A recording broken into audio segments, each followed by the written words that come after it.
What's up, people? Anbraxas here. Today we're going to be talking about rated Battleground strategies for Mr. Pandaria and what I'm going to be doing personally. Let's get it started.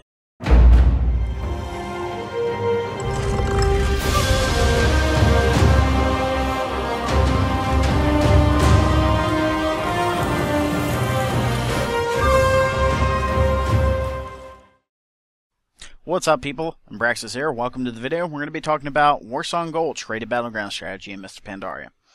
Now, I'm going to be talking about it from my personal team's perspective. I'm hoping to either enlighten some of my guild members or some of the people on YouTube as to why I chose the team I did. A lot of people are saying, why would you bring a warrior, not just another death knight? A, because I am a warrior, and B, because, well, you'll see once we start getting into the nitty-gritty of it. So, we're going to use red for Horde and blue for Alliance on our whiteboard. Those are our two teams. Now, the typical rated Battleground strategy, which a lot of people would try to tell you, is just to capture the flag. But there's a hell of a lot more involved than that. So we're going to be going over some situational things, etc. Now, we're going to assume that the Alliance is a dot cleave. See if we can actually do this. And we're going to assume that the Horde team is my setup. Now, you need to know what my setup is. I'm using a Blood Death Knight flag carrier, Holy Paladin Healer, Discipline Priest, Restoration Druid, Warrior Target Caller, Elemental Shaman, Retribution Paladin, Fire Mage, Affliction Lock, and Rogue. That is my makeup. And the enemy team is going to be your typical dot cleave, which would probably be a couple of boomkins, a couple of mages, a couple of locks, rogue, warrior, heals. The whole reason I'm actually using the original dot cleave from Cataclysm is because people will stick with what they know. When you first start out rated Battlegrounds in Mr. Pandaria, chances are you're going to run right into dot cleaves because people are still going to be trying to use them. My team is actually set up to be the anti-dot cleave. It's actually anti a lot of different teams for rated Battlegrounds because of its composition. And really, the only team that's going to give us a huge problem is going to be melee-only cleaves. And I don't even foresee that being that big of a deal. Just a little tougher fight. So, in your typical RBG setting, the Horde comes out. The Alliance comes out from their base. And there's a clash in the middle. Sorry, I had to cough there. We aren't going to be talking about the clash just yet. We are going to be using Dark Maroon for my flag carrier. We're going to be using Dark Brown for their flag carrier. Let's talk about what typically happens at the very start of rated Battleground before the clash. Now keep in mind the clash happens at the same time, but we're going to be separating these two things just because it makes it a crap ton easier for me. So, typically what happens here is the two teams will meet in the middle and start clashing. Enemy team's warrior will continue on to try to pick up the flag, and my team's Death Knight will continue on to pick up their flag. One of the most popular strategies in Cataclysm was for the enemy team to send the rogue to harass the flag carrier. And it was actually a really effective strategy. I played a warrior for most of Cataclysm, and I can tell you, once the rogue pops on you, it can really suck. They can actually slow you down if they're good enough to the point where you will not get the flag before the enemy team's flag carrier gets back to you. That is entirely a possibility. The other possibility is they kill you. And near the end of Cataclysm, legendaries and all that, they would put the serious hurt on you. Well, what that would do would force one of the teams to send a healer to assist you, which would be the Holy Paladin in almost all situations, because they could bop you, give you freedom, and send you on your way with a quick flash heal or two. However, because of the composition I'm going to be running, that's no longer necessary, because the Death Knight has Bone Shield. Let me choose a different color for... Let me choose my Death Knight colors. Our Death Knight has Bone Shield, he's got Death Strike, and many other self-healing utilities, not to mention his talents like Death Advance, where he can't be slowed below 70%. He can use it as a speed boost, and if absolutely necessary, he can just use it for Desecrated Ground and make that rogue's job basically null and void. But we'll go under the assumption that something goes terribly wrong. Well, because of my composition, I will send a Paladin. it will not be my healing paladin. It will actually be my ret paladin. The whole reason I brought 2 paladins is because I want the other one to help off heal as well as do single target damage. This also gives me access to 2 lamb hands, 2 freedoms, 2 bops, just a massive amount of utility just for bringing 2 of these classes. And it's going to be the only class that I bring 2 of. So basically, while they've sent their, let's mark him H-Pal. While they've sent their Holy Paladin to assist their warrior, I've sent my Ret to assist my Death Knight Flag Carrier, which basically helps out the middle. Because at the moment, the Alliance have 2 healers in the middle, and I still have 3. And I also have the Elemental Shaman in there, who will, if necessary, start off healing as well. And it will start cleansing and doing other things. So, now we've discussed what happens with the initial strategy for the rated Battleground. We need to talk about what happens in the middle at the clash. So we're gonna clear this, and we're gonna redraw our Horde and Alliance really quick. Circle for the Horde and blue for the Alliance. Okay. So while the flag carriers are off, picking up flags and all that good fun stuff, there's going to be a clash in the middle.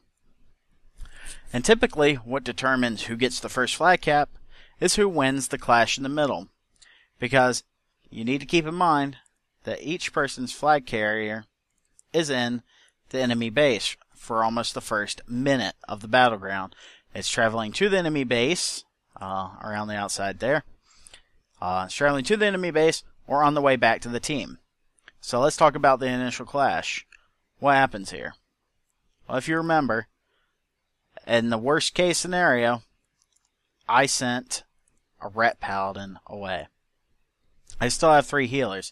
However, the enemy team has sent a Holy Paladin away, which means they have 2. Which almost means we win instantly. That's basically what it means. Because they won't be able to keep up the healing compared to the damage. Now, that was in Cataclysm. Things could have changed in Pandaria. So I'm not going to be that bold to assume that we just win. But let's say we're out here in the middle, okay? What happens on the initial pull? Well, here I am, the warrior, and they're going to have... I'm going to use the same colors for this. Don't kill me. They're going to have their Death Knight over there. Death Knight's job is to pull me. My job is to kill him. Or at least start on him or whoever the weakest DPS on the enemy team is. You definitely want to assess your targets before the Battleground starts and see who your first kill target's going to be. And you definitely want to target the weakest link. Even though they aren't going to do as amazing as all the other characters, being down a player is a huge deal in rated Battlegrounds, especially 10 vs 10 Battlegrounds. In fact, I think they took out 15 vs 15, so I think we are only talking about 10 now. But being down a person is a big deal. Now, what happens because I charge, as I'm moving towards the enemy team? This is a really bad situation to be in. So I'm actually going to start in defensive stance with a sword and shield. And I'm going to reflect, or I'm going to use my personal reflection in hopes that Mr. Death Knight up here pulls himself to me and into my team. Now, if he's not dumb enough to fall for that, and he wants to pull me to him, I'll have my priest death grip me back, and I'll charge whoever I actually want to be attacking. I guess we need to go ahead and put our healers in here. So, priest, druid, and H-Pal. Wow. Okay, I screwed that up. Anyhow, so we got our 3 healers back there. The Disc Priest will pull me back if absolutely necessary. He can give me pain and suppression or whatever is needed. Chances are the enemy Death Knight is going to be targeting me to start with and pull himself to me, which would be a really good thing. But say he doesn't. Say he decides he wants to target another member. And typically, flag carriers are dumb enough to be targeting whoever they're going to attack first, right off the bat. Well, I'm just going to mass spell reflect, so he's still going to pull himself to the team. And then the enemy team actually has to make the decision, especially if they've popped Bloodlust. What do? Do they not do DPS for 5 seconds and let us just whoop the crap out of them? Or do they try to do DPS? Chances are they'll try to do DPS. And since they're a dot cleave, the first round of attacks are going to be reflected. And they aren't going to use their weak attacks because, I just can't see the whole team just trying to pull the spell reflect off of each individual person on the enemy team before they attack. So they are going to try to DPS. They're going to be hit by their own spells and start racking up damage. Meanwhile, oh yeah, I get to use the color purple. Sweet! I almost never get to use purple. Wow, that's loud. Are you serious? They're going to start that now? Sorry, I know I have a car horn going off in the background. Anyhow, so our Warlock's going to be targeting the enemy team. And he's going to be dotting them up. While our Frost Mage is going to be using his dots and his damage. Ellie Shaman's going to be rocking out the chain lightning, etc. And it's a pretty good situation in general because A, I protected my team with a Mass Spell Reflect right off the bat. And B, most likely we've already killed one of their members because either they stuttered with the Mass Spell Reflect or they started damaging themselves. So it was almost like they got attacked by way more people than were actually on my team. Now, I don't know how heals are actually going to turn out in Mr. Pandaria, so I'm not going to assume too much. But let's say we at least kill one person. And hopefully that's their target caller, because most teams do not have 2 target callers. I will have 2 target callers. You do not want to make the mistake of not having 2 target callers, because someone needs to call targets if you die, especially if you're on a 30-second graveyard rest. So now we're talking about the initial clash. Let's say it meets at a stalemate. Neither team's winning yet.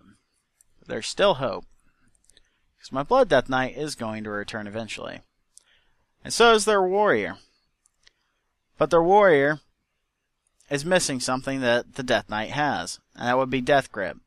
The warrior would be foolish to try to push into our team. He could give them Spell Reflect, but he's been gone so long at this point, there's no point, because I'll just tell our team, cast a weak attack. And they'll cast a weak attack. The damage has already been rolling. And it also doesn't affect melee, but it would be foolish for their warrior to push into our team with a charge.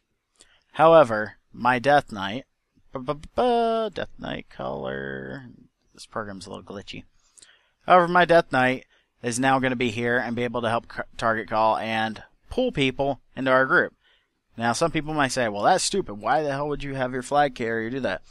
Because he has no stacks yet. So he's taking normal damage. So if they actually wanted to kill him, they would all have to focus him down just like any other member of our team. And our priest can always life grip him back. Or he can just walk back himself. Or he can AMS, because he has AMS, and that kind of messes with dot cleaves already. But we'll have the Death Knight out there already helping us out. And this map's starting to look a little cluttered, but it looks neat, doesn't it? So, we have our Death Knight helping out here. Now, I am going to be bold and assume that the Horde starts to wipe the Alliance at this point. And we start pushing them back. The Alliance's option, then, is to send their flag carrier back towards the graveyard with what remaining healers and team they have, because they're going to be waiting for the graveyard res here. At that point, it's a stat game. You never ever want to attack the enemy team underneath their graveyard, because you don't know what the counter on the enemy team's res is going to be. It is entirely possible that you get up there and your flag carrier standing in the back of your group, and they get a fresh res of more than half of their team, and they immediately go after your flag carrier. So never ever push them up into their or never chase them back up into the graveyard until their warrior or whoever's carrying their flag reaches 6 stacks. At 6 stacks, their resilience is basically worth nothing. The amount of incoming damage is increased by 60%, and it just kind of screws everything up. Their resilience is worth about 20% what it used to be. If you remember me talking about total effective health, this, that, and the other, with PvP power being on everybody, it's really, the debuffs are really going to stack hard against flag carriers come Mr. Pandaria. So you don't want to push in until you have 6 stacks. Now, let's say worst case scenario happens, and they actually wiped our team. Our team would do the same thing. They'd be pushing back towards the graveyard and waiting for a resurrection. Let's focus on their team for a second. So what happens here? He gets to 6 stacks. We're going to switch back to red. He gets to 6 stacks. And our team is waiting right about here. Their flag carrier cannot get past us without dying, basically. So we've got them pretty much boxed in. They will try to send their rogue around the back of our attack. We will send our rogue towards their flag carrier. Now, something that needs to be noted here is why I chose the Blood Death Knight flag carrier. And it's because he doesn't need to blow a trinket. So the rogue, say our Death Knight was right here. Rogue pops Smoke Bomb, Death Knight pops Desecrated Ground, walks out of it. End of story. Pops AMS, all the dots are reduced heavily. We're able to keep him healed up. If I have to, I intervene him, take some of the damage, give him a rallying cry, give him a pain suppression, give him a lay on hands. I mean, there's all kinds of things you could do, and in fact, the Disc Priest can give a second weaker lay on hands and swap health with that Death Knight.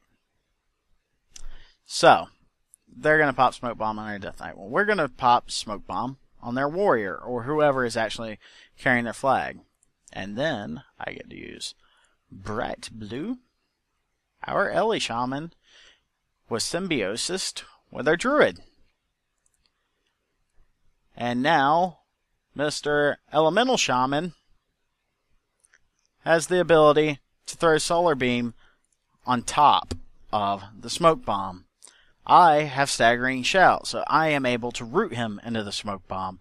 My Ret Paladin is standing right next to me for some, not rebuke, what is that called? Blinding Light action? Yeah, Blinding Light action. The rogue's there stunning him down. At this point, their flag carrier is pretty much screwed. And it doesn't matter if he has 3 healers, because Smoke Bomb now lasts longer than it used to. And it lasts for a full 5 seconds. Now, he can Trinket and try to leap away. But as long as I have him rooted, he cannot leap out of Smoke Bomb. So effectively, he's dead. But let's say he does actually make it out of Smoke Bomb. He's popped his Trinket, he leaps out of Smoke Bomb. He'll have to pop his DPS cooldowns first off, because the Ellie Shaman, the Fire Mage, the Warlock have all been dotting him up and hitting him for massive amounts of damage. The enemy team's Disc Priest has been cleansing him like crazy and has been getting hit by UA. UA was glyphed, so it starts doing increased damage to the target that the UAs are being cleansed off of, and he dies anyway. It's a pretty much win-win situation. Now, what did I mention? Their rogue attacking our Death Knight. Well, say he does attack our Death Knight. He attacks our Death Knight and pops Smoke Bomb. And pops Smoke Bomb. He attacks our Death Knight and pops Smoke Bomb. Sorry, I got slightly distracted there for a second. Our Death Knight pops Desecrated Ground, walks out of it. Say he gets a Solar Beam on top of it and the Death Knight can't cast anything. I can actually intervene into that cloud and take some of the damage away. And if he absolutely has to, he can Trinket and walk out. If he absolutely has to. And then pops Death Advance once he escapes. So he is in a little bit more of a vulnerable situation in this scenario, but not completely lost. And not nearly as vulnerable as that Warrior's going to be. Because he is going to be pre-hotted. He is going to have shields on him. And our Paladin is going to be up, ready, and available to run in and lay on hands on him if it's absolutely necessary. Not to mention, our Ret Paladin can also do the same and give him freedom. So, now we've got a pretty little map. basically at this point, one team or the other is absolutely going to score. At 6 stacks, that's when teams start scoring. It's very rare for you to have a match where you don't score for like the first 20 minutes or something like that. So this is what we're looking at for Warsong Gultch and why I chose the team that I did. If you see anything wrong with it, feel free to leave me a comment on the video. If you liked it, feel free to use it. I feel like it's going to be a pretty strong composition. Oh, one more thing that I forgot to mention. Every time our Disc Priest is low on mana, he is going to start mass dispelling himself sacrificially, and the LA Shaman and Retribution Paladin are going to start off healing. Totally forgot that. But you should have assumed that the Ret Paladin and Elemental Shaman was going to off heal anyway. That's about it for this video. Next video I'll be covering Arathi Basin and what I'm going to use for a general strategy on there. Keep in mind these strategies are general, so if you do run across my team, don't expect me to use the exact strategies you're seeing. This has been Anbraxas, and I will see you later.